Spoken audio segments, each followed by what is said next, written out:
It's the Rock and Roll to Hit Show! With Pokemon. Alright, hello everybody. I know that probably not my voice that you were expecting necessarily, but we recently did a swap where Trainer Joosh covered me, Trainer Oracle's video, after I had a microphone mishap. And now here we are, ready to return the favor. Not sure exactly what he's doing. I think he's giving an item to some of his Pokemon. We have 3 badges. I have watched his most recent video, but now that I'm sitting here in the chair with the microphone, I'm struggling to remember exactly where he left off. I'm sure that we will get the hang of it soon. If I remember right, he is in Castilla City still. If not, I'm sure I'll be corrected about that very soon. But he's switching items, he's giving berries out. We're just getting this team ready to venture back out. Is he in the city or is he in the desert still? I don't remember. Looks like he's still in Castilla City. So, I'm not sure exactly what his goals are for this specific session. He's hearing lots of people chatter. He's walking through the busy streets. But, he looks like a man on a mission. What that mission is, we will find out. There is nothing in the trash can. I do find that to be quite irksome in this game, as there's a lot of trash cans, and I can't recall any of them having anything in them just yet. But we will see. I know that this team is... Oh, here comes Bianca. Hey, Joosh, you remember the promise you made on the Extrever, right? But before that... I don't remember the promise he made. Oh, she wants to fight. It's been a minute since you fought Bianca, so curious to see. Oh, they're just going to do it right here. She made it sound like they were going to step outside, but no, they're going to just throw down right here. If I remember right, she has got the one that's weak to the starter you select. Not that it matters, as Tepig has been lost. Poor Rex. Herdier's got the Intimidate. We've thrown out Rockin'. Got quite the level advantage here. Want to see what he goes with. He goes with Smackdown. Takedown from Herdier. Smackdown from Rockin'.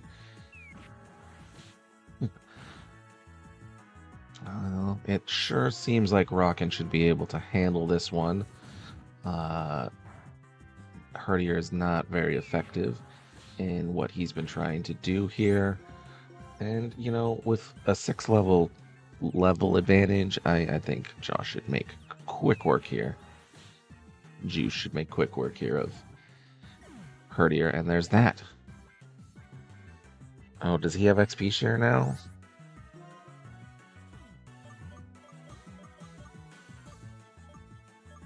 Who's he going to throw in? Cobalt. He still seems to favor certain Pokemon.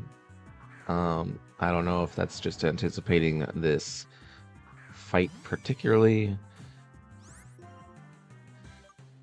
But we'll see what Cobalt can do against Servine. Ooh, he's been seeded. He's been leech seeded.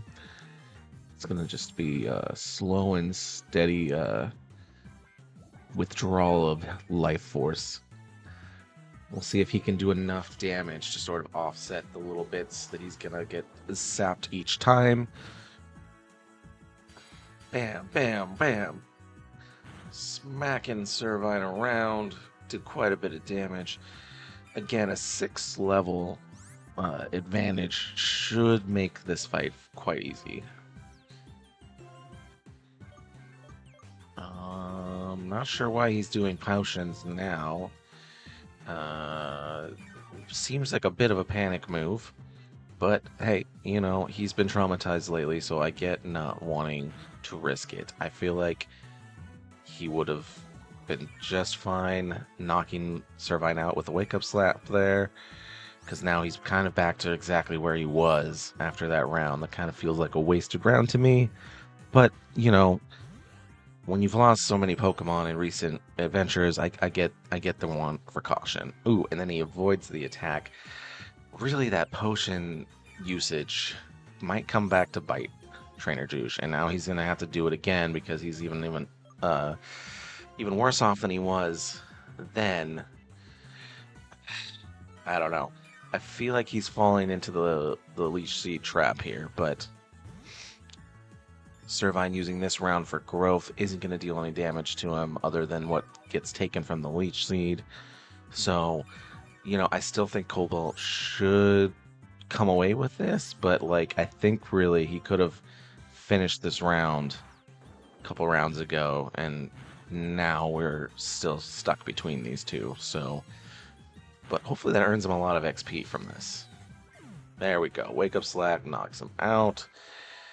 Sandy Cheek, I don't know if it's a true experience share. It just seems like Sandy Cheek is getting experience points from not being in. But considering that's probably one of his newer Pokemon, it was only leveling up to just level 16 just now. I think that's pretty cool, whatever the system is that's allowing him to get this huge amount of XP. Deciding now if he wants to take Assurance. It's moving too fast for me to read what the move does, but it looks like he is going to give up on Assurance and stick with what he already knows. It's going to send in a Psychic Pokemon, so probably wants to switch up. Going back to Herdier. Or I guess not back to Herdier. It was his opponent that threw out a Herdier. This is the first time Snuffleup is coming out. And is putting his Intimidate. The moon has been alerted to Takedown. Gonna try biting. It's super effective. Psybeam. Decent amount of damage, but again, there's such a level advantage this time, 3 levels, that Trainer Juice should be in the driver's seat for most of this fight, I would imagine. Bam! See, Sandy Cheek just benefiting from whatever this is, letting them get XP. Already up to level 17. Panpour, I can imagine we're about to see Paneer come in, sure enough. Grass versus water. I'm sure there's going to be a level advantage. 20 versus probably 18. Yep, sure enough. Just going to give some of that leech seed action back. Give Bianca a taste of her own medicine here. Water Sport does nothing. This is a grass Pokemon. I can't imagine any fire moves are going to be coming.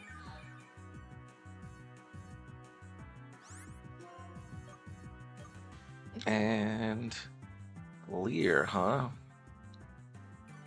I do think some grass stab move would just clean this up, but soften them up a little bit. Maybe make this a one-hitter with Vine Whip. And there she goes. And Bianca has been defeated. Pretty solid match from Trainer Juice. Little bit of panic there with Cobalt in the middle, but no one was dropped. It's gonna be a good day. Ain't nobody gonna die today. We're gonna manifest that. All our homies gonna ride today. So we're just gonna keep pushing forward. When you look at it that way, I don't know what's Bianca saying. Having my Pokemon was stolen really hard, and I felt really unsure. Still, I gotta say, I'm really glad I went. I've learned so much on this journey, and I also learned that being with Pokemon is really, really important. Okay, well, I hope to see you again soon. Bye-bye, Juice. So Josh, Juice turning back around is probably going to run all the way back to whatever Poke Center was nearby, checking on his Pokemon, reassuring that he should spend the time to go back. Looks like he's going to. Get some. What? Nope. It's turning right back around. Maybe Trainer Juice is a little bit lost. He is sort of a small town guy. I'm sure these big cities are troubling him. And, desert. So yeah, I'm not sure why he doubled back. Maybe there's a healer that he's aware of in this little shack. There we are. It's probably what happened is he remembered halfway back that, oh yeah, there's that guy. He's gonna move his Pokemon around.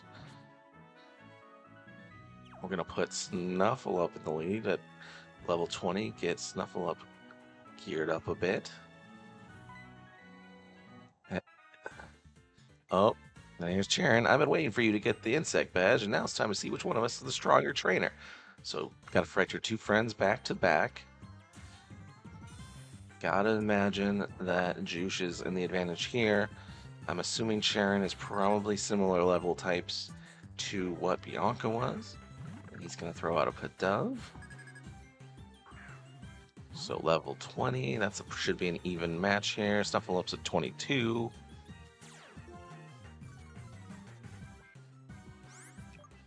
Let's see what he does here. Oh, he's gonna switch out already. Alright. Snuffleup not getting any action here. Instead, we're gonna go with a tried and trusted Rockin', one of our higher level Pokemon.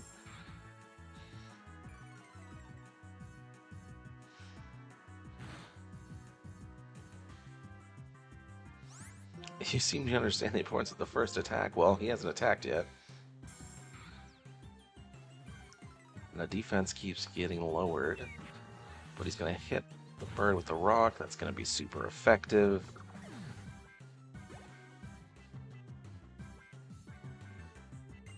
Ooh, that's not a good matchup for Rockin'. Seems like Paneer would be a good match here, but we're going to go back out with Snuffleup. We'll see if this is actually going to do anything. He might just be putting him out there for the Intimidate. Looks like he is going to go ahead and fight. He's going to work up and get stronger. Then I bet a Bite's probably coming up. Ooh, similar idea from DeWatt. Oh, he's just going to go for the tackle. Pretty good hit. Razor Shell coming in hot. Also pretty decent, and it's going to lower the defense further.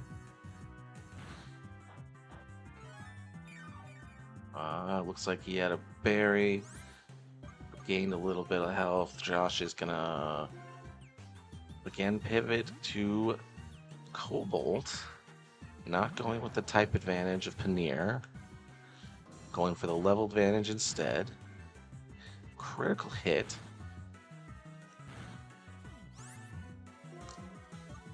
Oh, what's he gonna do? Wake up slap? Comes another Razor Shell. It's not too terribly tough. Slapping that DeWatt around. And will the sand be enough? No, not quite enough, but I gotta imagine just a small amount of damage will be enough here. He's gonna stick with Wake Up Slap. Bolt not tanking these hits super well, but this should be enough to get past this Pokemon.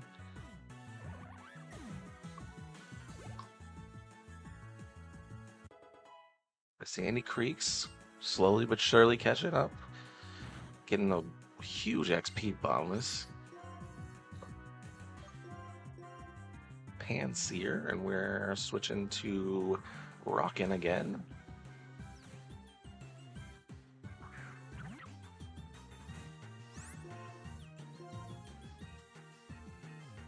That bite's not going to do much.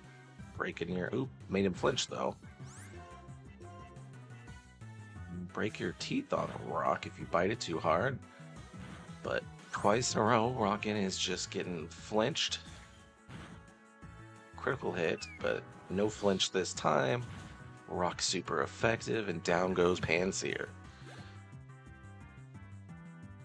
Leopard.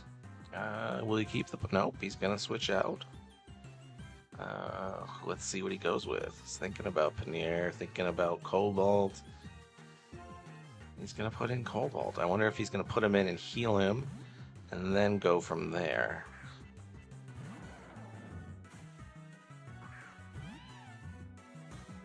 believe Leopard's dark, so I don't think it's the... It's not a fighter normal advantage, but yep, he is going for the heal right off the bat. Pursuit, not gonna do too much. And we're pretty even here. We got a 6 level advantage, so Cobalt should theoretically be able to handle them, especially if Leopold's just going to be doing these pursuit moves when he's not being switched out. Super effective on the wake up slap. Sandy Cheek growing to level 19. That's almost all the way caught up. Mud Slap, Mud Slap.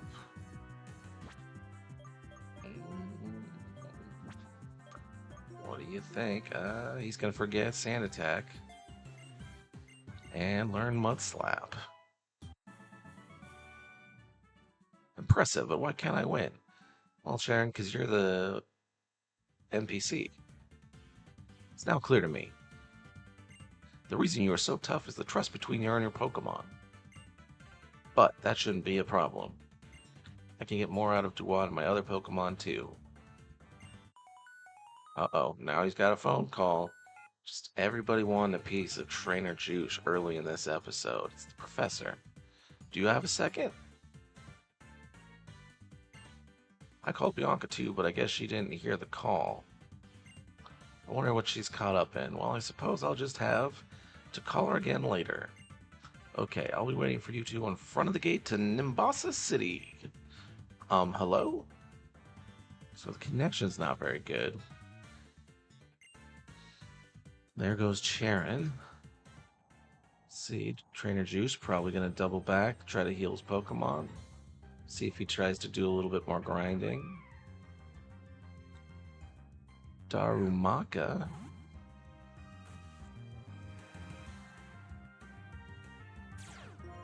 It's going to do an Intimidate. He's just trying to catch Snuffleup, I think, up with Cobalt and Rockin', who both are higher levels.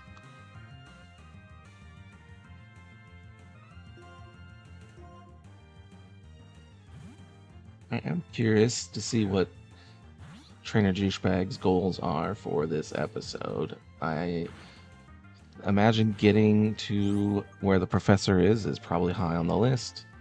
I don't know if he's come out in this area already. I'm judging by how he's acting. This is probably where he caught Sandy Cheek. Not entirely positive. But it would be cool if we got another Pokemon today. Not very effective, but made him flinch. Rocket's not looking so great. And Joosh is just going to run away. He's just trying to get up to where he can get healed. Makes sense. You don't need to risk it. Just get everybody out of here healthy. And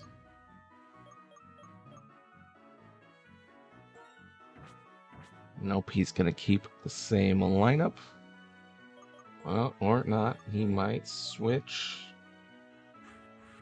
Yep. Time to get some Sandy Cheek some action. This sandstorm area might be a decent place. There's some ruins that have become a little tourist destination. Okay, new Pokeball out there, so I don't think he's ventured very far on this road. So, are some of these trainers here going to be additional fights? We'll find out. Ooh, are we going to get a castle in this? That'll be really fun.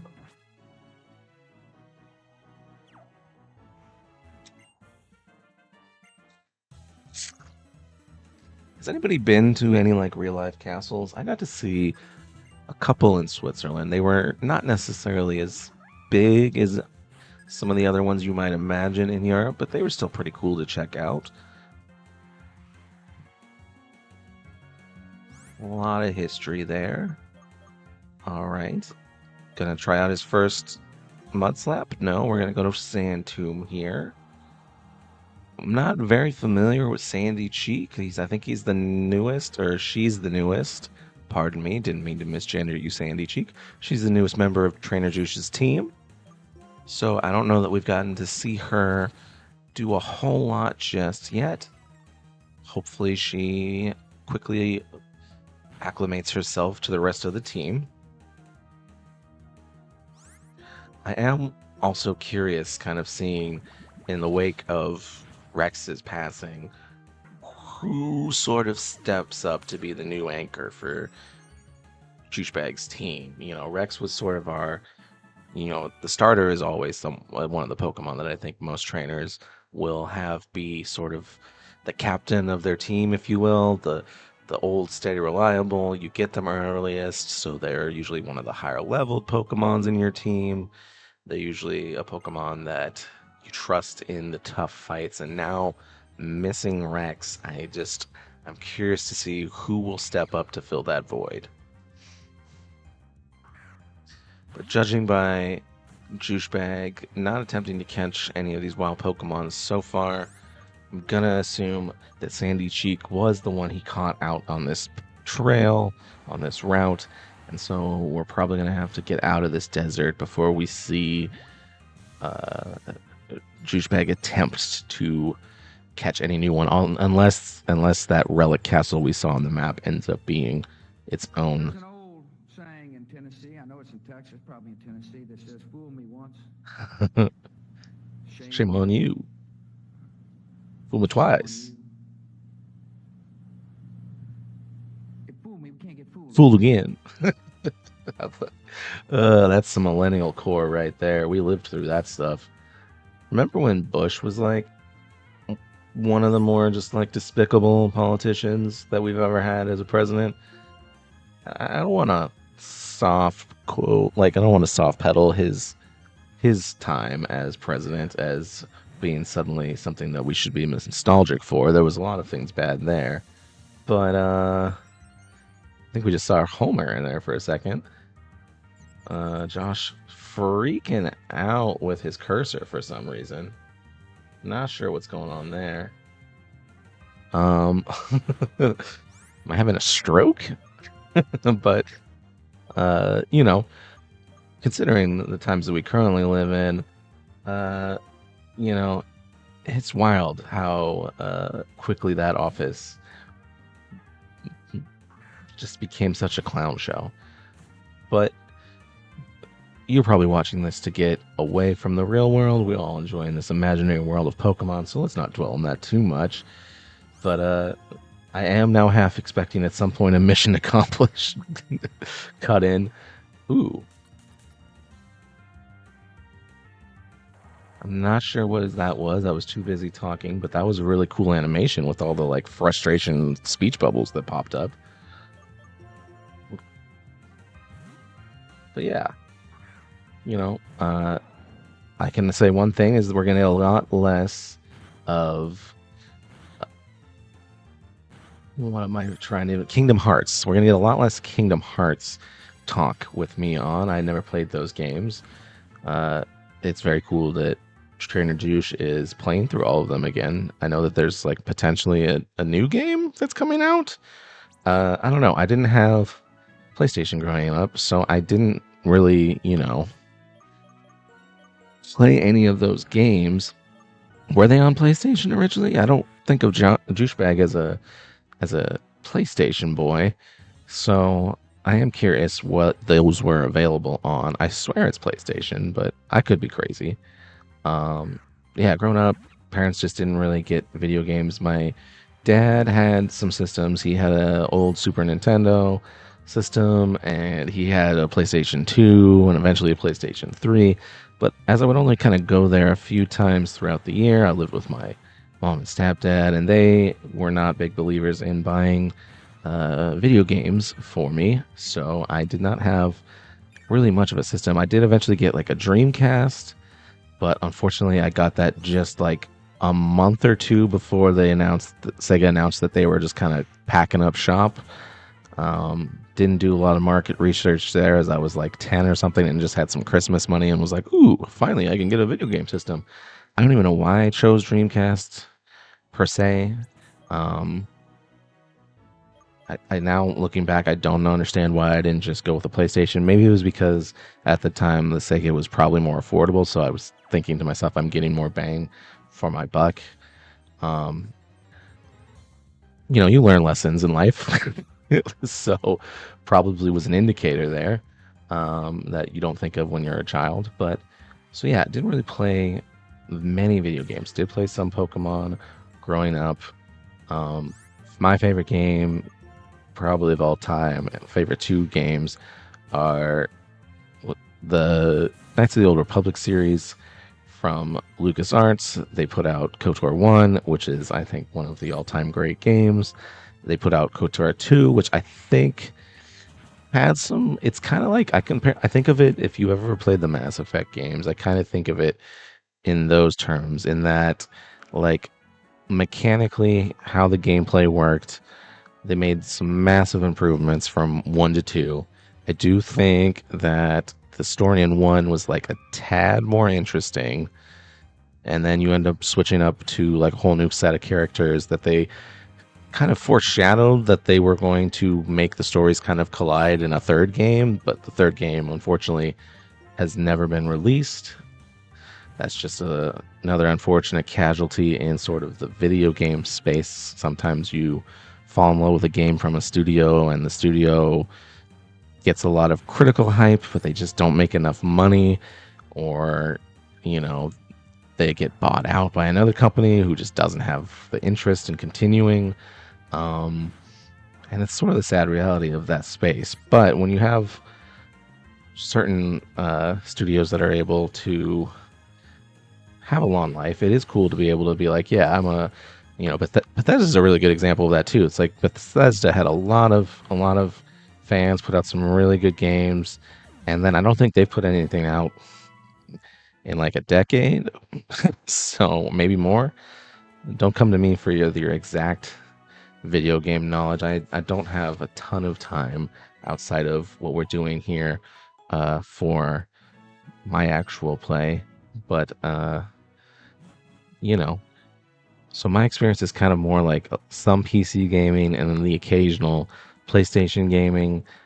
Did get an Xbox when I was roommates with JooshBagg and Run DMT, who is also on this channel. You might have watched and heard some of his videos as part of the Rock and Roll to Hit podcast, where they talk about D&D and Pokemon and all other sorts of things.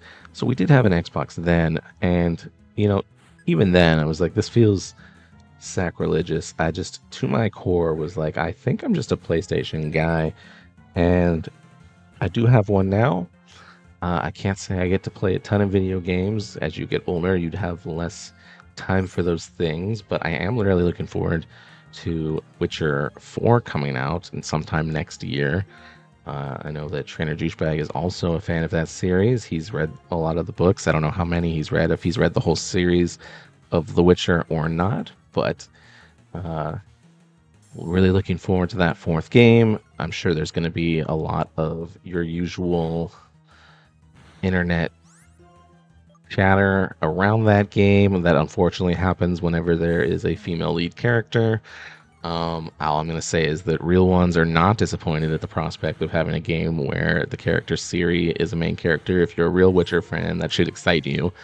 If you're complaining about that, chances are you're just, one, you might be a bot. Two, if you're not a bot, then you're just somebody trying to get caught up in the culture wars who I just don't really feel like we need to spend much time discussing what their motivations are. Obviously, I think this channel is opposed to people with that kind of mindset. Video games are for everybody, and stories are for everybody, and it's really lame that some people think that they only should be hearing stories from a specific gender's point of view, or a specific nationality, or a specific race, or what have you, ethnicity's point of view. I think, video games are in a lot of ways like TV and movies and books. I think, at their best, they're a really good way to sort of see points of views and connect with different thoughts in the world that maybe you wouldn't get to in your normal day-to-day life. America is a bit of a melting pot, so you should theoretically have an opportunity to get to experience different opinions and cultures. But, I also have grown up in some pretty rural areas where there isn't a ton of diversity. And I know that America has, lots of pockets like that. And there's a lot of reasons why demographics in a given area might be different. So I don't know. It just feels like you should be embracing every opportunity to see other perspectives where you can. Speaking of, Paneer versus Petlil, two grass types, very different types though, or well, same types, very different type of Pokemon, I feel like. We will see. Trainer JooshBagg's Paneer has been put to sleep. We'll see what he chooses to do. Is he going to switch out and put another Pokemon potentially in harm's way for a sleep? We'll find out. Looks like Snuffleup. Lower that attack. I don't know that Petlil is going to be someone that's doing a lot of attacking. They seem like a special attack Pokemon. But, your ability is your ability. It's going to pop off one way or another. And the Petlil is basically, with its ability to drain and leech seed, perhaps is going to just try to offset some of that sandstorm damage, but the bite seems really effective, so there we go. Spreading all that XP around. We've defeated Backpacker Jill. And Josh gonna see what kind of berries.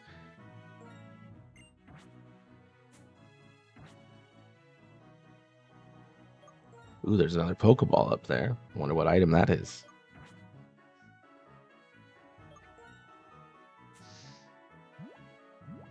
Hoping he gets out of this desert soon. It's not my favorite area on the map. I find sandstorms to be a bit annoying when you're fighting. Obviously, if you have a Pokemon that is immune to it, it's no big deal, but anything that just kind of like does environmental damage, I find to be annoying. And it's kind of a dreary landscape. You see it's like kind of hazy, but it is good that he's getting to fight all these trainers, get some extra XP that way,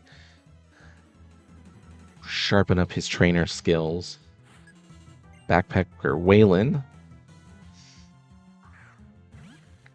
When I hear the name Waylon, I think of two things. I think of, obviously, the singer Waylon Jennings is one.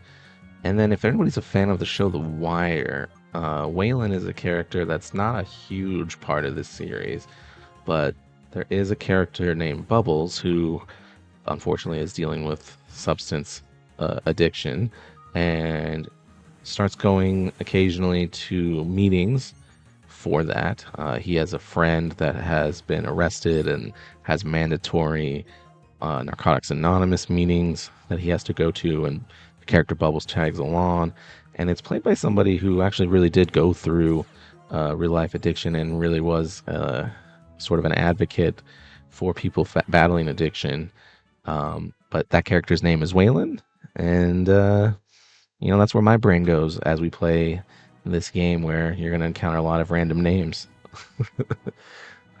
Definitely recommend The Wire to anybody who hasn't watched it. It's one of my all-time favorite TV shows. It's written by, it was co-written by a former Baltimore cop and a former Baltimore journalist, and they just do a really interesting sort of dramatic TV show looking at sort of all the different sort of power vacuums and power structures and at play in a American city, Baltimore. And it's a series that came out kind of throwing it back to the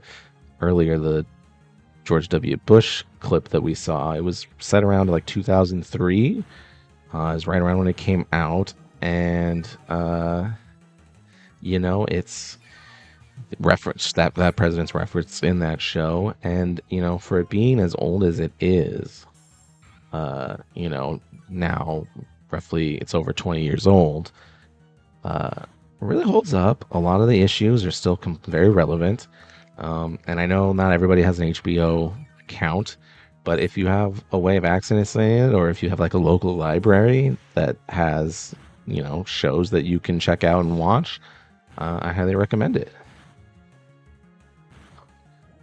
Thankfully, you know, these fights have been pretty easy for Joosh. I don't feel like I'm gonna keep messing that up, but they're pretty easy for JooshBagg. I don't feel like he's been really tested by any of these people, which makes sense. These are just backpackers out on the route.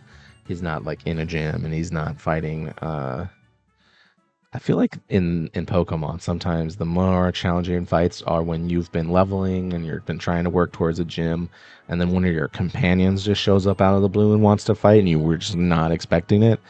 Those are the ones that kind of get me, because a lot of times you're just like either not healed, or you're just you're planning to get to a certain level, and they're gonna have a sudden level jump, you know. So unless you've like really overtrained, those ones can sometimes catch you off guard. But as we saw earlier, Josh is in that latter category. He had his Pokemon trained high enough that he was several levels ahead of them. But, you know, will that be the case every time? Probably not, because the thing is, your companions kind of just come out of the blue sometimes. Sandstorms are terrible. I agree with that. Not a fan of the sandstorms.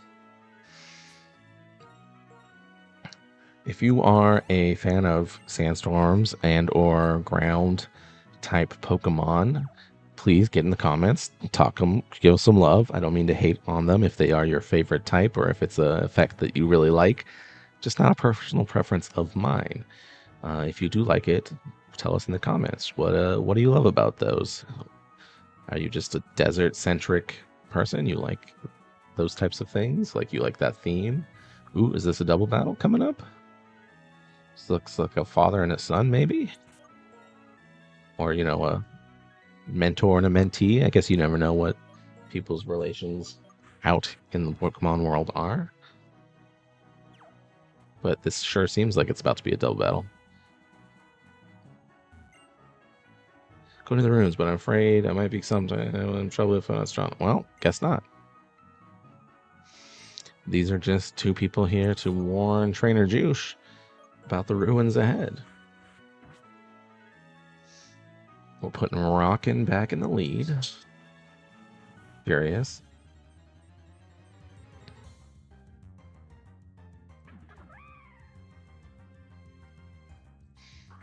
Darumaka. They're the ones that they kind of turn into that like quadrupedal sort of like ape, right?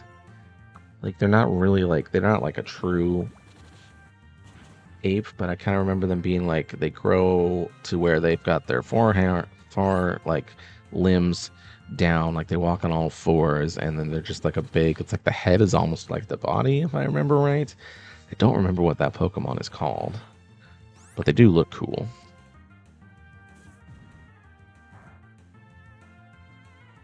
Oof. Flinched and can't move. I feel like Rockin's been hit with a few of those today. Just unfortunate flinches. Super effective, but it didn't do a lot of damage. Didn't seem like. This is a pretty tough wild Pokemon Josh has run into. Ooh. Did we enter a new area? Is this like a new... Because he hasn't been trying to catch anybody. But hey, here we go. We got Darumaka. So we've been looking for a new Pokemon to add to the team. Didn't realize we had entered a new area, but this is exciting.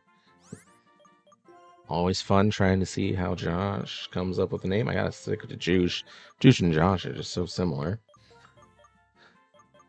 My apologies, but something with a G. GQ? No, that was a mistake. GR. A. Grape? Grape Ape. Well, get us in the comments. Let us know what you think about that as a name. I don't love it personally. That's not a great name. No offense, Trainer JooshBagg. It's your Pokemon. You name them what you want. My initial reaction is gross. That's not a good name at all. But, you know, it's not particularly grape-like. Grape's kind of a tricky word with what it can be referring to. So, you know. But JooshBagg sometimes is a summer child, I feel. So he is likely not thinking about the grape ape and what that could make potentially invoke in people who are terminally online's brains. But that's okay. I do think this is going to be a fun Pokemon to add. And, you know, we just lost Rex, who was a firefighting type. We already have a fighting type with Cobalt, but theoretically this Pokemon could fill in the fire and still give us balance. Now he's not doubled up on the fighting. I don't know about its evolution in the future, if it takes on another typing. Also, I'm not sure if this is a Pokemon that has 2 or 3 evolutions. I do find it interesting if it's only 2, because I know those aren't Trainer JooshBagg's favorite. But, you know, it is a Nuzlock. He's going to have to work with what he's been given. Is this guy wearing like a mask? When he looks like that, he kind of looks like he has like a little shark on his front. But I know that's just the animation looking a little weird. Okay. He's unsure if he wants to move forward. Not sure what that's about. Probably he's concerned about needing to heal them. He does have a lot of potions, I think, so I think he should heal everybody up. He's double tapping the potion on Grape Ape. We're just, yeah, I don't love that name. Grape? We're just gonna, I don't know. GA.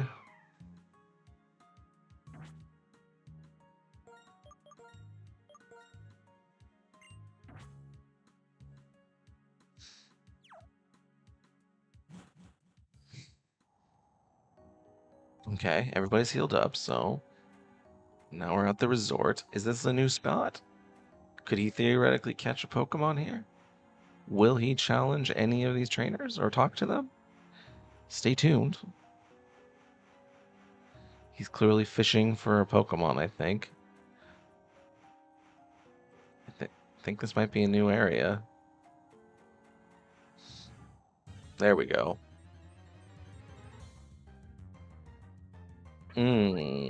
Well, that if this was a new area, that theoretically locks him out of it. Because I can't imagine he's going to want to catch this Pokemon twice.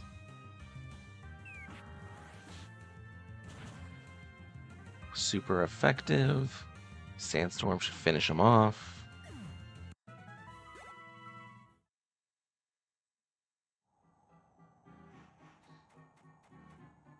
It's not going for the free item. Interesting.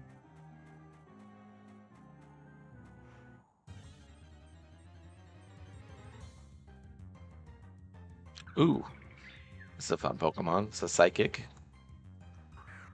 Really a type that Trainer JooshBagg could add to his team, stand to add to his team, but I think because he can with the other one first, I think that's out of the question. I don't think he's able to catch this one.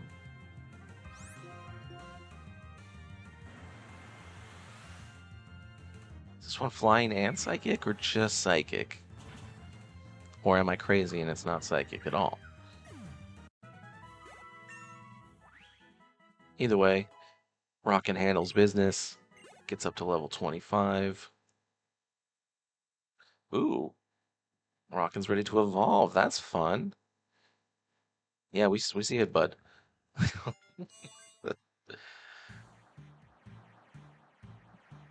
DNA being ripped apart, reformed, and recontextualized. Nice. Congratulations, Rockin' involved into Boldor. That's fun.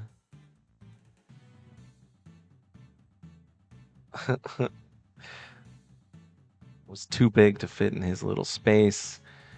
Now he's alright.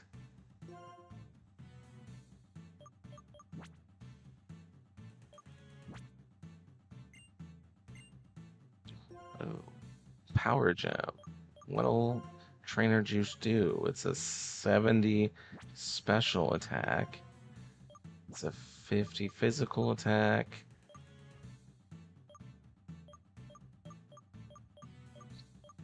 What does Rockin' do better? Does he do physical or special attack better?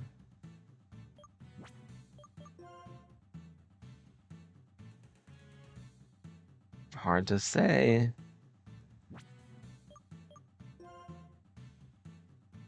All right. Finally doing it. We're getting smacked down. We're learning Power Gem. Let's see how Trainer Juice and Rockin' deploy that in the future. He's now gonna take a look at it, maybe? Gonna look at the summary.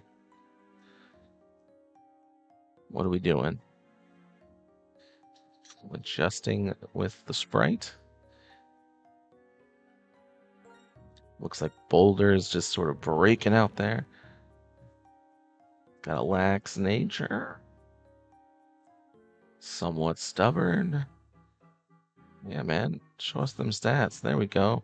Special attack is not nearly as good. It's like about half of what his attack is. So we'll see if learning Power Gem really was the right move there.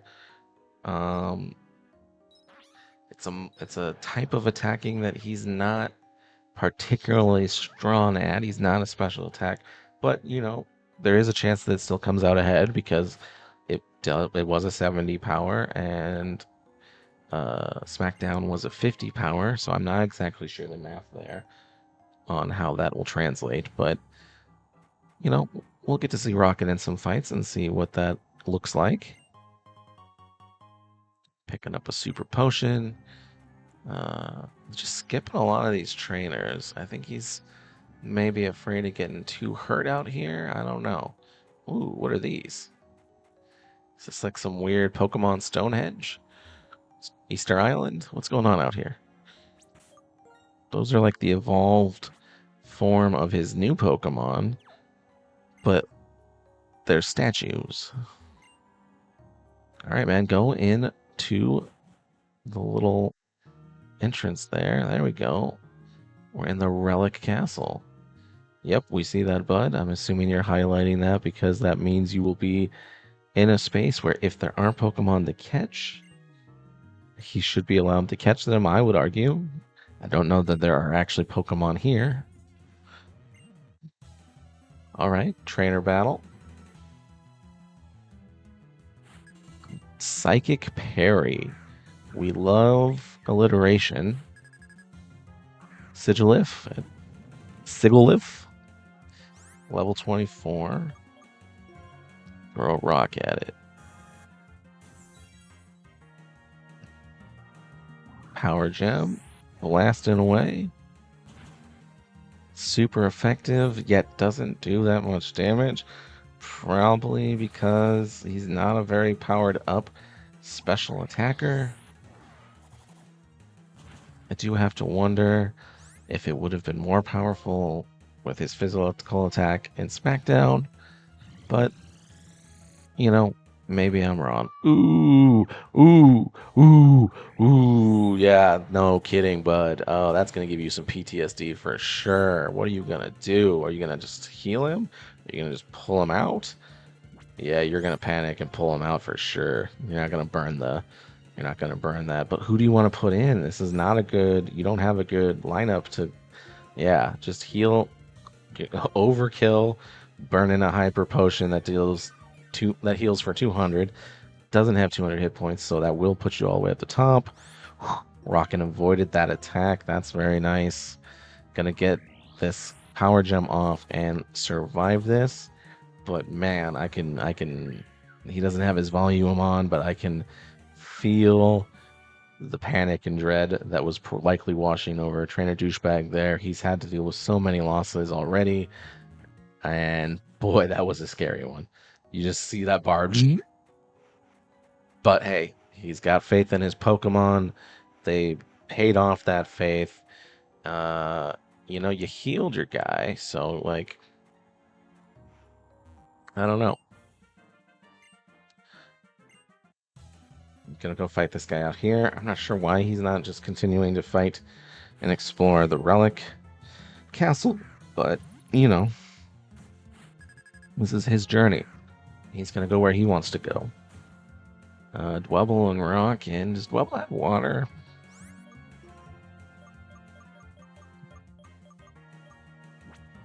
I don't know. He's a little hermit crab. I feel like water might be part of the equation, but I don't know my typings for Dwebble.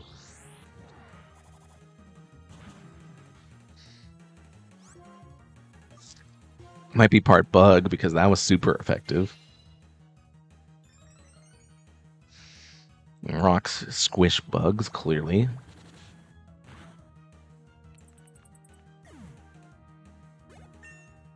All right, Rockin', level 26. Let's go, bud.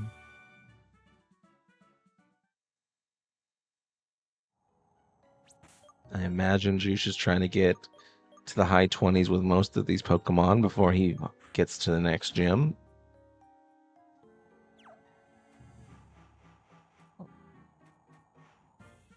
All right, now he's starting to take on some of these fights.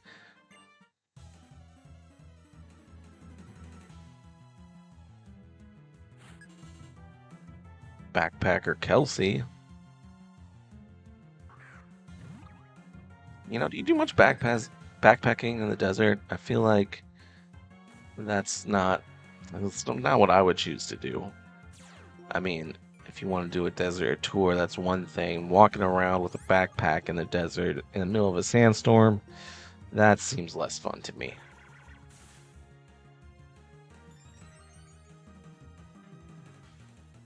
Oh boy, so this is actually a Pokemon battle where Joosh has the lower level Pokemon. That hasn't been happening a lot.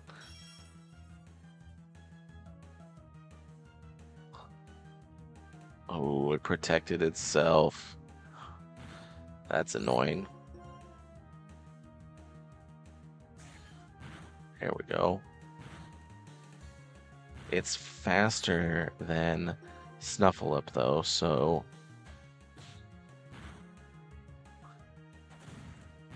ooh, there we go. There's a good hit. Yeah. Oh, switching back out.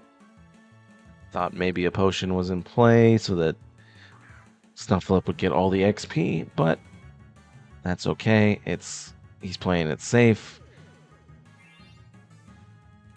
And that Tranquil's gonna heal quite a bit, but I think one rock move will probably be enough to take it out.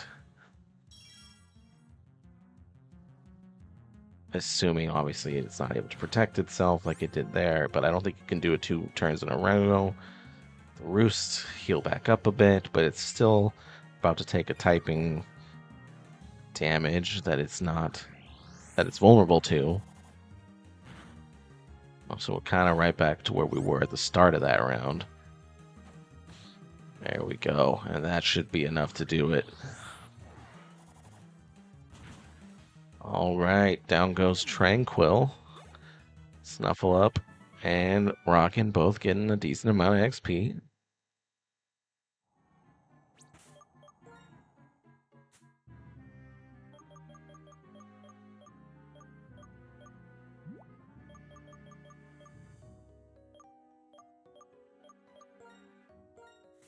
Joosh gonna put on a Repel.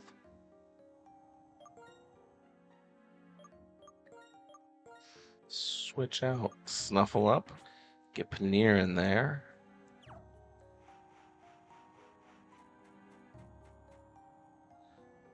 Go back, get some healing. Make sure all of our team is feeling tip-top before pressing forward. It is kind of an annoying amount to run back. Joosh checking that out, wondering if that's a cave entrance. Doesn't appear to be.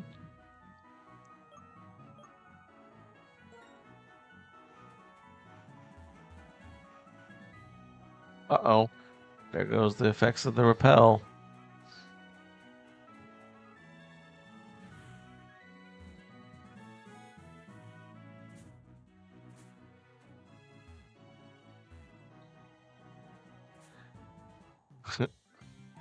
Uh-oh.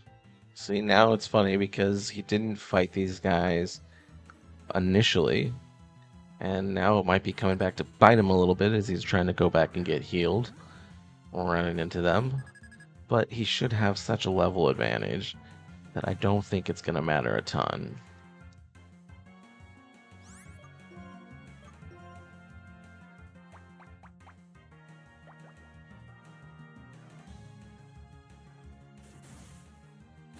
Sand attack, gonna lower that accuracy.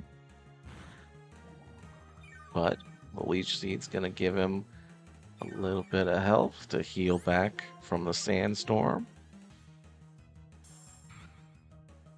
Setting him up. Pretty good damage from that headbutt. But again, these little dots of healing are gonna be huge for sustainability here. Super effective.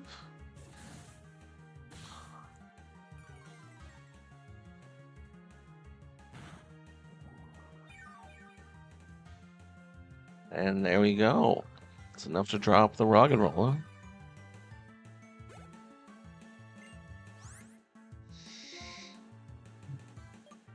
So Josh was talking about his work a little bit on mine. Joosh was talking about what he was doing loosely. Me, I am probably gonna talk a little bit about sort of what I'm working on the side for one of my side jobs. I write for a website, and we write about the Pittsburgh Steelers. And the Steelers, they've been sort of a frustrating team these last few years. They've kind of been stuck in the NFL's middle.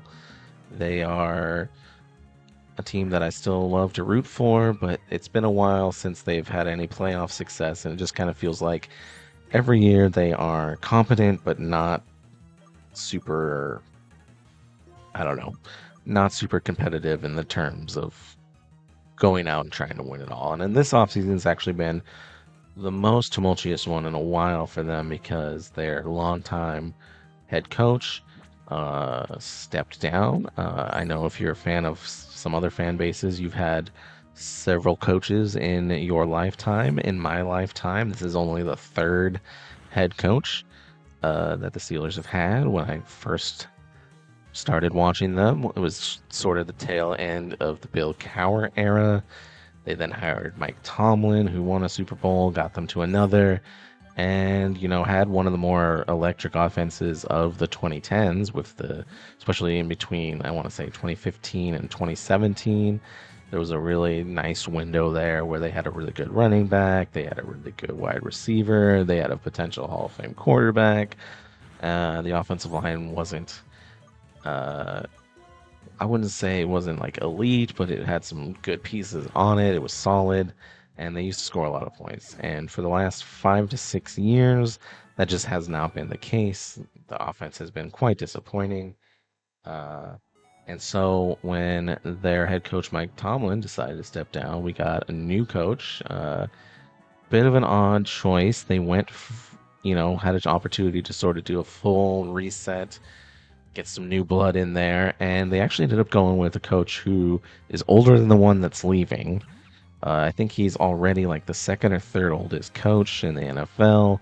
Andy Reid is with the Chiefs is of course the oldest, but Mike McCarthy, if he finishes the contract he signed with the Steelers. He will be as old at the end of his contract now, at the end of his contract as Andy Reid with the Chiefs is now, which is roughly 68 years old. So he's about 63. And they brought him back because the Steelers are not able to find a quarterback. Aaron Rodgers is someone that they've brought in sort of post his prime. And he's going to try to give it one more go with the team. So he's teaming back up with the coach that he won a Super Bowl with against the Steelers. The head coach is a Pittsburgh native on top of it. So there's a lot of these kind of narratives going around. But what I'm working on is trying to explain, let's do a series that kind of get a fan base familiar with what Mike McCarthy is sort of all about as an offensive mind. And so partially I have been doing some research on the West Coast offense and the history of it. It's kind of tough to call any offense the West Coast that was made famous in the 80s by Bill Walsh. It was run by the Niners. He actually developed it while he was with the Cincinnati Bengals. They had a quarterback who had a really strong arm that got injured, and it was like 1968, 69. Sports medicine was not what it was today, and so they had a quarterback who was more geared for a vertical passing game, which was kind of the more traditional standard passing attack of that era. And he blew out his elbow and was, just never going to be able to come back and play the same. And they had to make do with a guy who was kind of the polar opposite, a guy who was a little more smaller, a little more mobile, didn't have the bazooka arm, if you will. And so at the time, Bill Walsh had to come up with okay, this guy doesn't have this monster arm to just throw it downfield. What can we do to still have an effective offense, which, by the way, our run game is also not very good. So how can we sort of win with a guy who is maybe not the most physically gifted in terms of pure throwing power, but what can we do to put him in a position to succeed, especially without a running game to help him out? And that's sort of how the West Coast offense was created. It's a system essentially that was built on the quarterback taking a lot of snaps under center, 3 to 5 step drops, and he needed to have perfect timing with him and his receivers, knowing okay, this is the play call. This is when he's doing a 3-step route. The receiver needs to be here then, and on a 5-step drop, I got to be here by then. And it really focused on stretching the field horizontally as opposed to vertically. A lot closer to the quarterback. Most throws were between 15 yards downfield and then the line of scrimmage. 5 to 15 was sort of the sweet spot of this offense. And it's a lot different than what it looks like today, but it would eventually go on to kind of become a core element of modern offenses. Walsh had a lot of success with it. It makes a lot of sense that if you can build a system where you can sort of just attack the intermediate and the short parts of the field and still find success, that where you don't necessarily need to have the most physically gifted quarterback to pull it off, that a lot of teams would sort of steal from that. It's easy if there's a system that makes it easier to win without having a freak under center for you.